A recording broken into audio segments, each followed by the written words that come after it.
now, we'll talk to our finals MVP. Okay. Let's go! He was inaccessible for pretty much the weeks during the finals dahil zone in kayo. Focus kayo, Clint. I want to know your thoughts on getting the job done. Kasi ang simula mo sa amin sa interview, doon sa panel no huli, job's not finished. What are your thoughts now that you got the job done, you finished it, and now the redemption tour is complete? Wala, super surreal tong moment na to, and just wanna say thank you God first. And I just wanted this so bad talaga. Ever since last year, andun ako sa baba ng ring na pinuputulan ng net. Ngayon ako na yung puputol doon. Para sa lahat ng sa lahat ng Mapua community, sa lahat ng support, sa lahat ng teammates ko, para sa inyo po to, 33 years is over. Atin na to, atin po to.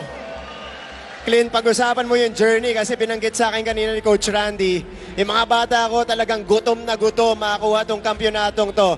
Describe the journey, binanggit mo na from last year, nagpuputol ng net, yung San Beda last year, up to this moment. How did it pan out for you?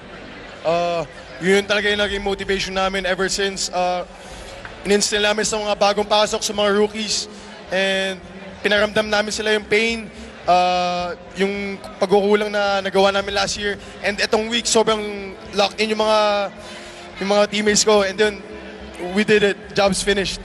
Job's finished. Clint, Rookie MVP, Finals MVP, now NCAA champion. Gaano kasarap pakinggan yan? Sobrang sarap. Redemption tour complete. Okay, Clint, this is your moment. Pasalamatan mo na lahat ng pumunta dito sa Araneta. You occupied maybe 3/4 of the big dome today. Pasalamatan mo na silang lahat. Una-uno po sa lahat, nagpapasalamat po kay Lord. Nagbigay ng lakas po sa akin para sa championship po na to, and sunod sa family ko, sa mom ko na nagsuporta sa akin ever since nung bata ako, sa dad ko, kung saan ka man dyan, galing at Davao, thank you din. Sa mga kuyas ko, Kuya Mark, Kuya Bill, kayo nagbigay sa akin sa basketball. Kuya Bill, sa Taiwan, I got us today. And sa girlfriend ko, kila Ate Kim, sa family ng girlfriend ko, kila Tina Joji, sobrang thankful po sa inyo, and sa mga titos ko, sa mga lahat ng sponsors, Joel Larol, Tita Agnes, Ate Kim, yun lang po masabi ko. Sobrang thankful po sa lahat ng pumunta dito, and thank you din sa Binild, put up a good fight talaga. I swear, I gotta give credits to the team. Huli na lang, Clint, I saw you immediately go to the coaches on Binild's side. Ano yung sinabi mo sa kanya na? What was the conversation? Siyempre, just gonna show the sportsmanship kasi they didn't want any harm on us. They just wanted to compete, and same as ours. Gusto lang din nila matupad yung pangarap nila, and yun nga talaga. And sinasabi ko sa kanila, this isn't over for them.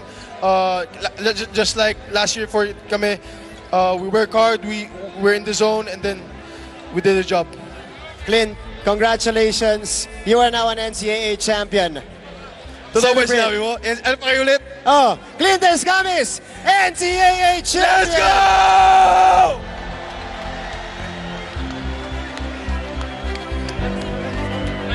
Okay, now,